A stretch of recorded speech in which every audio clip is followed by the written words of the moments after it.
안녕하세요. 여러분의 편안한 삶을 도와드리는 알아야 산다 TV, 알산 TV입니다. 요즘을 월급 빼고 다 오르는 때라고를 하는데요. 통계청이 발표한 23년 1사분기 가계 동향조사 발표를 보면 올해 1분기 가구당 월 평균 지출이 지난해 1분기에 견조 11%나 증가했다고 합니다. 안 그래도 물가는 오르고 대출이자도 오르고 경기도 안 좋은 마당에 또 교통비마저 올라서 사는 게 영 퍽퍽합니다. 지난 8월 12일부터 서울버스 요금이 올랐고요.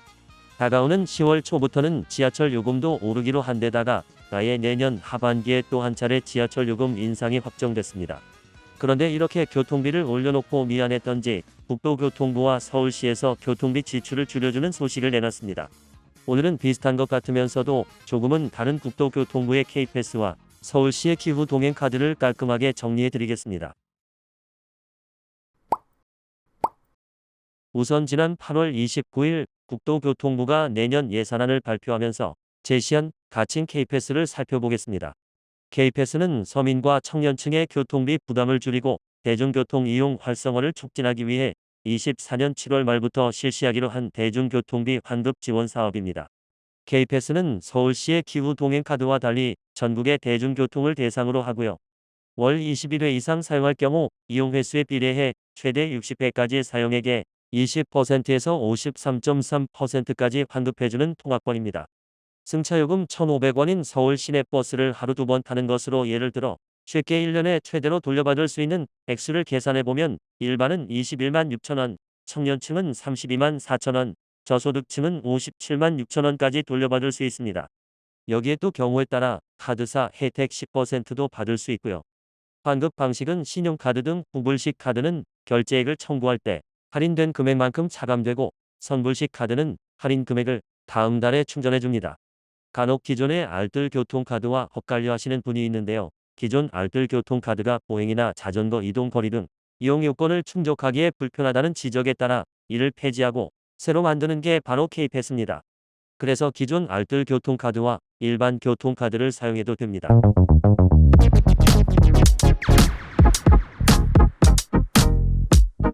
이제 말이 좀 많은 서울시의 기후 동행카드를 살펴볼까요?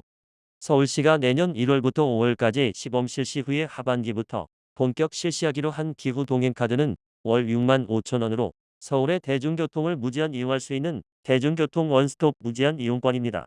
이용 대상 대중교통은 지하철 1호선부터 9호선과 분당선, 경춘선, 경의중앙선, 공항철도, 우이신설선, 신림선이고요.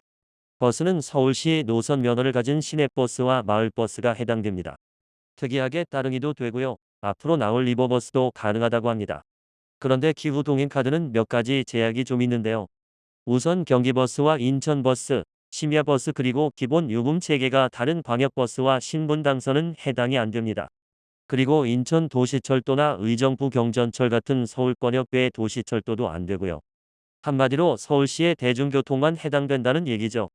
또 지하철 4호선을 예로 들면 서울 권역인 서울역에서 탔다가 경기도의 오이도역에서 내리는 것은 해당되지만 오이도역에서 탔다가 서울역에서 내리는 경우엔 기후교통카드를 이용할 수 없습니다. 그리고 내가 타려는 버스가 서울버스인지 경기도나 인천버스인지를 구별하는 것도 문제일 것 같은데요. 각 버스 노선 번호를 검색해서 노선 면허를 얻은 면허지역을 확인하면 된다고 하는데 이게 바쁜 출퇴근 시간이나 처음 타려는 버스라면 좀 당황스러울 것 같습니다. 여전히 귀찮음과 당황스러움은 이용자의 몫인가요? 그 밖에도 월 150억 원으로 예상되는 운영재원이라든지 정부가 추진하는 K패스와의 중복 여부, 그리고 이 정도 혜택으로 승용차 이용자들이 대중교통으로 갈아탈지 여부 등 정책의 실효성에도 의문이 가는 게 사실입니다. 그렇지만 기후 동행카드의 가장 큰 문제는 140만 명이 넘는 경기도와 인천에서 서울로 통학하거나 출퇴근하는 사람들을 배제했다는 것입니다.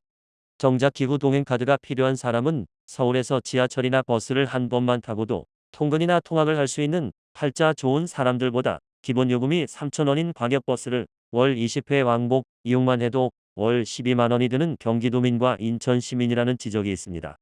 또 국토교통부가 운영하는 탄소 공간 지도를 보면 교통수단 이용으로 서울시에서 가장 탄소가 많이 배출되는 지역은 바로 경인고속도로 시점부와 서부간선도로가 교차하는 영등포구 양평동 삼가 일대 등 서울과 바깥을 잇는 교통지역이라고 합니다.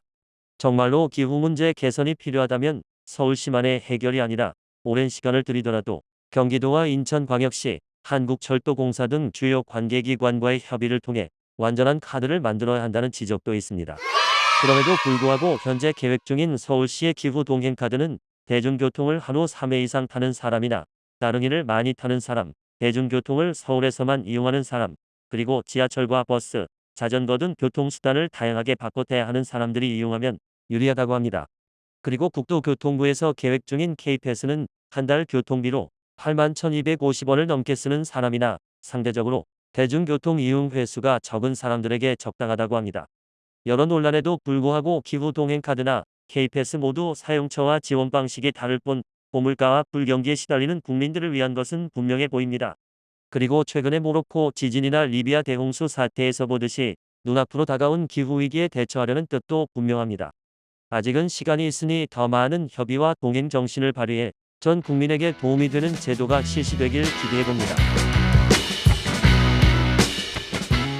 알아야 산다 TV, 알산 TV는 여러분의 편안하고 돈 되는 삶을 위해 계속 노력하겠습니다.